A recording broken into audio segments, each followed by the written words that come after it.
नमस्कार, आप देख रहे हैं इंडिया न्यूज। मैं हूं आपके साथ शोभना यादव। बुलेटिन की शुरुआत इस समय की सबसे बड़ी खबर से। अयोध्या मुद्दे पर मोदी सरकार ने मास्टर स्ट्रोक खेला है। केंद्र सरकार ने सुप्रीम कोर्ट में एक याचिका दाखिल कर कहा है कि विवादित जमीन छोड़कर बाकी बची जमीन मालिकों को वापस लौटाई जाए। केंद्र ने यह भी कहा है कि 67 एकड़ जमीन गैर विवादित है और इसे राम जन्मभूमि न्यास को लौटाया जाए। बाकी के बचे हुए 0.313 एकड़ जमीन जो कि विवादित है, इस पर सुप्रीम कोर्ट सुनवाई करे। राम जन्मभूमि न्यास के अध्यक्ष रामविलास वेदांती ने सरकार के इस कदम पर खुशी जताई है। दरअसल 1993 में केंद्र ने विवादित स्थल के आसपास 67 एकड़ भूमि का अधिग्रहण किया था। सुप्रीम कोर्ट ने 1994 में इस अधिग्रहण को स्वीकार किया था और ये आदेश दिया था कि ये जमीन केंद्र सरकार के पास बनी रहेगी। ये जमीन तब तक किसी को नहीं दी जाएगी जब तक विवाद पर फैसला नहीं हो जाता है। लेकिन अब केंद्र सरकार ने एक अर्जी लगाई है सुप्रीम कोर्ट में और कहना है उसका कि राम जन्मभूमि न्यास को जो गैर विवादित जमीन है वो वापस सौंपी जाए। तो हम आपको ग्राफिक्स के जरिए दिखा रहे हैं, गैर विवादित जमीन राम जन्मभूमि न्यास को लौटाई जाए। जमीन पर जारी यथास्थिति को हटाने की अपील केंद्र सरकार ने की है। केंद्र ने करीब 67 एकड़ जमीन का अधिग्रहण किया था। 1993 अयोध्या अधिग्रहण एक्ट के तहत यह अधिग्रहण किया गया था और लॉ एंड ऑर्डर की सिचुएशन को कंट्रोल करने के लिए अधिग्रहण कारण बताया गया था। विवादित जमीन पर अब रास्ता बनाए जाने की बात केंद्र कह रहा है। गैर विवादित जमीन राम जन्मभूमि न्यास को देने की लगातार मांग भी केंद्र ने अपनी इस अर्जी में की है।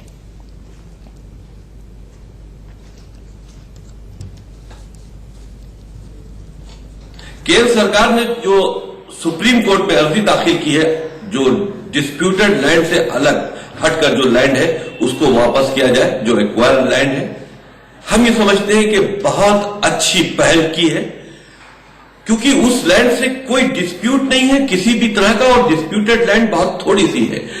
अगर क्योंकि मंदिर एक भव्य राम मंदिर बनना है और अगर ये जमीन सुप्रीम कोर्ट छोड़ देता है जिस पर बेवजह का स्टे है, तो हम ये समझते हैं कि राम मंदिर का निर्माण फौरन शुरू हो सकता है और जब तक कि वो निर्माण वहां तक आएगा तब तक की जो डिस्प्यूटेड लैंड है उस पर भी कोई ना कोई फैसला आ जाएगा। ये बहुत अच्छी सोच है और बहुत अच्छी पहल है।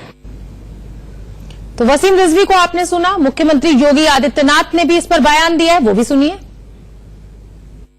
तो शुरू से इस बारे में कह रहे हैं कि आज केंद्र सरकार ने जो एप्लीकेशन दिया है मेरा स्वागत करते हैं। हमारे साथ हैं वरिष्ठ नेता शरद यादव। शरद जी, केंद्र सरकार ने सर्वोच्च न्यायालय में अर्जी दाखिल की है जिसमें कहा है कि जो गैर विवादित 67 एकड़ जमीन है वो राम जन्मभूमि न्यास को इसमें से कुछ जमीन उनको दिया जाए। क्या कहेंगे आप? मैं कहना चाहता हूँ 5 बरस में जो जनता से उन्होंने वादे किए थे, रोजगार के बारे में, किसान के बारे में, गंगा के बारे में, बाहर से पैसा लाके जमा करेंगे, एक वादा पूरा नहीं किया। एक ही काम के आसपास दिन भर कैसे दंगा हो, फसाद हो, किस तरह से अफवाह फैलाई जाए, किस तरह से झूठ बोला जाए, किस तरह से संविधान को और संस्थाओं को कमजोर किया जाए, और क्या मतलब है इनको सुप्रीम कोर्ट जाने का। यानी एक फैसला है, अदालत में केस है, लेकिन मैं ये कहना चाहता हूं कि ये जितने काम हैं उनसे ये बचने वाले नहीं हैं।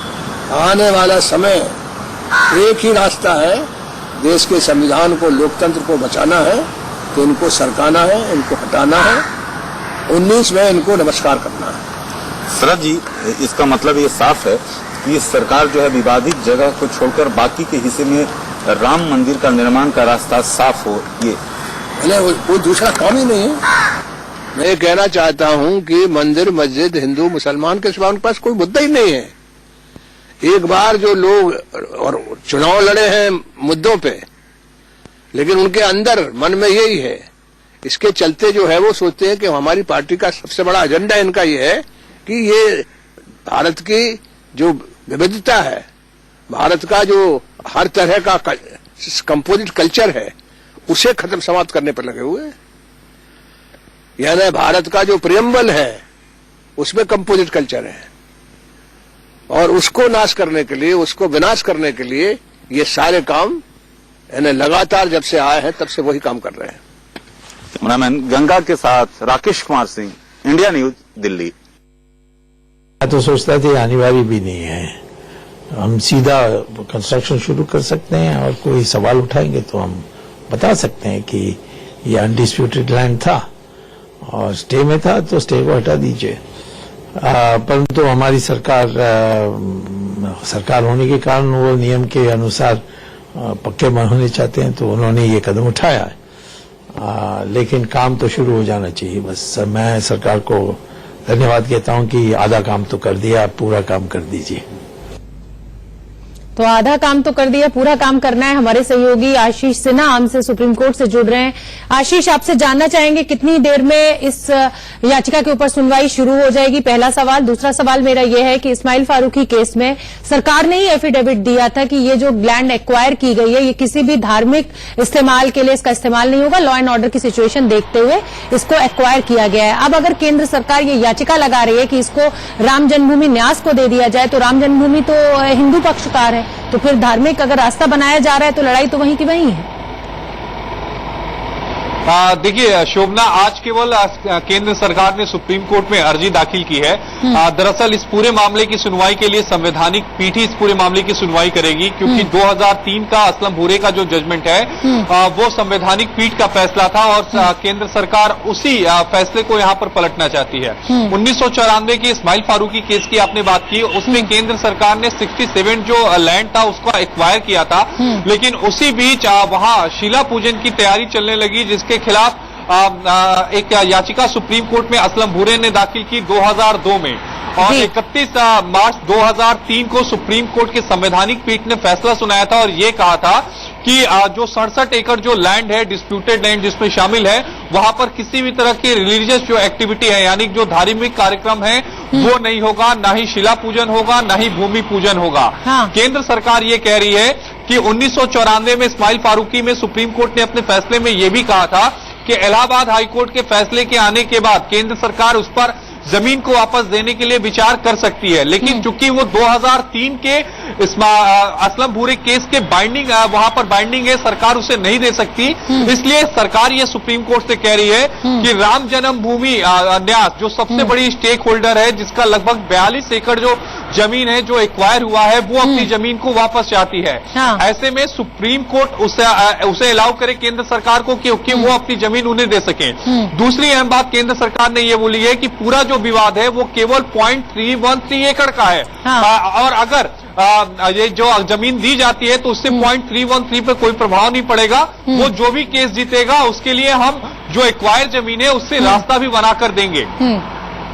आशीष, लेकिन क्या ये पूरे प्रोसेस में डिले नहीं होगा? संवैधानिक पीठ ही पहले 5 जज नहीं बैठ पा रहे, सुनवाई शुरू नहीं हो पा रही है, 8 साल से ये मामला सुप्रीम कोर्ट में लंबित है। ऐसे में अगर केंद्र सरकार ये याचिका लगा देती है कि रास्ता बनाने के लिए जगह दी जाए, ये राम जन्मभूमि न्यास को ये जगह दी जाए, तो कहीं ना कहीं गुमराह करने की कोशिश नहीं है? देरी नहीं होगी फिर से सुनवाई में? देखिए, इस खबर को 2 एंगल से समझा जा सकता है। जो केंद्र सरकार ने जो पिटीशन फाइल की, एप्लीकेशन फाइल की, उससे 2 अलग अलग एंगल से समझा जा सकता है, एक लीगली एंगल और एक राजनीतिक एंगल। लीगली एंगल अगर हम ये कहें तो केंद्र सरकार ये चाहती है कि 2003 के जजमेंट को सुप्रीम कोर्ट एक बार फिर से रिकंसीडर करे, जिसका मतलब ये है कि अगर इस मामले की सुनवाई के लिए कॉन्स्टिट्यूशन बेंच में मामला जाता है, तब कॉन्स्टिट्यूशन बेंच के सामने 2 अहम सवाल होंगे कि क्या पहले जो ओरिजिनल सूट है उस पर सुनवाई की जाए, या फिर जो सेंटर की एप्लीकेशन है पहले उस पर सुनवाई की जाए। अगर हम राजनीतिक रूप से देखें तो ये केंद्र सरकार का बहुत बड़ा दांव है। अगर केंद्र सरकार की एप्लीकेशन को अलाउ कर दिया जाता है तो इसका मतलब साफ है कि 0.313 एकड़ को छोड़कर पूरा जो हिस्सा है वो राम जन्मभूमि न्यास और दूसरे मंदिर बनाना शुरू कर लीजिए। जी आशीष, जिसका मतलब यही है कि शिला पूजन और भूमि पूजन इन दोनों का कार्यक्रम हो सकता है। ठीक है आशीष, बहुत बहुत धन्यवाद। जैसे ही सुनवाई शुरू होगी फिर हम आपका रुख करेंगे। आगे बढ़ते हैं। उत्तर प्रदेश के इतिहास में पहली बार कैबिनेट की बैठक लखनऊ के बाहर प्रयागराज में चल रहे कुंभ के संगम तट पर चल रही है। मुख्यमंत्री योगी आदित्यनाथ, डिप्टी सीएम दिनेश शर्मा और कैबिनेट के कई मंत्री मीटिंग में मौजूद हैं।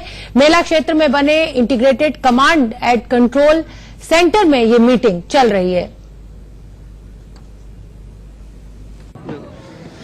कुंभ नगरी में ऐतिहासिक कैबिनेट की बैठक होने जा रही है, जो कि बेहद महत्वपूर्ण है, और यहां से जो प्रस्ताव पास होंगे वो इतिहास में दर्ज हो जाएंगे। हमारे साथ बातचीत करने के लिए श्रीकांत जी हैं। श्रीकांत जी, बहुत स्वागत है। धर्म संसद होने जा रही है। लोगों को बड़ी अपेक्षा है कि भाई राम मंदिर का जल्दी से जल्दी निर्माण हो, और ये भी हमें याद रखना चाहिए कि कोर्ट में मामला लंबित है। आज की तारीख है, लेकिन पता चला है कि भाई जज महोदय छुट्टी है, शायद इसलिए आगे बढ़ गई है। साधु संतों की जो नाराजगी है, जो उनको उम्मीद थी कि भाई भारतीय जनता पार्टी की सरकार आएगी तो राम मंदिर का मार्ग प्रशस्त होता, आपको लगता नहीं है कि इसके लिए कोई ऐसा मैकेनिज्म हो, कोई ऐसी व्यवस्था की जाए जिससे कि ये मार्ग जल्दी से जल्दी प्रशस्त हो? क्योंकि आप देखिए पूरी दुनिया भर के साधु यहाँ पे हैं। देखिए, हमारा देश संविधान से चलता है और हम सब अपने संविधान का सम्मान करते हैं। संविधान से ऊपर कुछ नहीं है, लेकिन जो लोग इस देश के संविधान में भरोसा करते हैं, कानून में विश्वास करते हैं, लगातार टाल मटोल करना, तारीख पर तारीख देना, जब इलाहाबाद हाईकोर्ट का फैसला मंदिर के मसले पर आ चुका है उसके बाद भी उसको डिले करना, और कभी कांग्रेस समर्थित एक वकील न्यायमूर्ति पर सवाल खड़े करते हैं, उसके फिर आगे अगली तारीख दी जाती है। कभी कोई वकील उपस्थित नहीं रह पाते हैं, इसके कारण आगे की तारीख दी जाती है। हमारा ही देश है, यहाँ आतंकवादियों की सुनवाई के लिए, आतंकवादियों से संबंधित मसलों की सुनवाई के लिए रात तक को कोर्ट यहाँ लगते हैं। माओवादियों के लिए जहां जिनको निचली अदालतों में जाना चाहिए, उनके लिए उचली ऊपर की अदालतें उनको डायरेक्ट सुन लेती हैं। लेकिन जो आस्था का स्थान है, करोड़ों लोगों की उस आस्था उस स्थान के प्रति है, वहां पर टाल मटोल करना, तारीख पर तारीख देना, कहीं ना कहीं इससे जो लोग इस देश में संविधान में भरोसा करते हैं उनमें गहरी निराशा है। और जो लोग षड्यंत्रकारी हैं, जिन्होंने षड्यंत्र के तहत अयोध्या मसले पर भारतीय जनता पार्टी की 4 सरकारों की बलि ले ली, और उन्हीं के एक नेता ने कहा था कि ये जो अयोध्या का मसला है, ये 2019 के बाद इस पर फैसला आना चाहिए। मुझे लगता है कि ऐसी षड्यंत्रकारी ताकतें कहीं ना कहीं आज खुश हैं। वो लोग नहीं चाहते कि इस देश में सद्भावना बने। हम चाहते हैं कि मंदिर का मसला जल्दी सुलझेगा तो हिंदू और मुसलमानों के बीच में सद्भाव बढ़ेगा, और हम जो विकास की जो हमारी अवधारणा है वो उसको और हम चरितार्थ कर पाएंगे। तो कहीं ना कहीं ये फैसले जो बार बार टाल मटोल हो रही है, तारीख पर तारीख दी जाती है, इससे जो आम जन है, जो इस देश के संविधान में भरोसा करता है, वो निराशा में है। और जो षड्यंत्रकारी ताकतें हैं, कहीं ना कहीं उनके हौसले बुलंद है, क्योंकि वो पहले ही कह चुके हैं कि इस मसले का हल 2019 के बाद होना चाहिए। सरकार ने कोर्ट में एक अर्जी लगाई गई है जिसमें उसने कहा है कि जो विवादित भूमि नहीं है उस पर कोर्ट फैसला करे। जो 2.77 एकड़ विवादित भूमि है उसमें वो अपनी तरीके से सुनवाई करे। मंत्री जी, बहुत एक एप्लीकेशन दी गई है जिसका एक दूरगामी परिणाम होगा। देखिए, सर्वप्रथम तो यह है कि भारत सरकार ने भी और यूपी के हमारे मुख्यमंत्री ने लगातार कहा है कि सुप्रीम कोर्ट का जो भी निर्णय होगा वो हमें मान्य होगा, लेकिन आशा की जा रही है और बार बार निवेदन किया जा रहा है कि इसको फास्ट ट्रैक करके इसका निर्णय हो जाना चाहिए। देखिए, एक इतने महत्वपूर्ण विषय को लंबा खींचना ये सामाजिक सौहार्द के लिए अच्छा नहीं है। तो एक तो विषय ही हो गया। दूसरा ये कि जो विवादित स्थान है उसको छोड़कर अगर अन्य स्थान को सरकार वापस चाहती है तो इसमें मुझे कोई बुराई नजर नहीं आती। तो ये निश्चित रूप से ये जो धर्म संसद होने जा रही है, जो साधु संत थोड़े नाराज थे, अब मुझे लगता है कि वो नाराजगी दूर करने में ये मास्टर स्ट्रोक प्रधानमंत्री नरेंद्र मोदी का कहा जाएगा। देखिए, इतनी गहराई से तो मैं इस विषय को जानती नहीं हूँ, पर इतना जरूर जानती हूँ कि पूरा भारत ही चाहता है कि मंदिर निर्माण हो, हमारे मुस्लिम भाई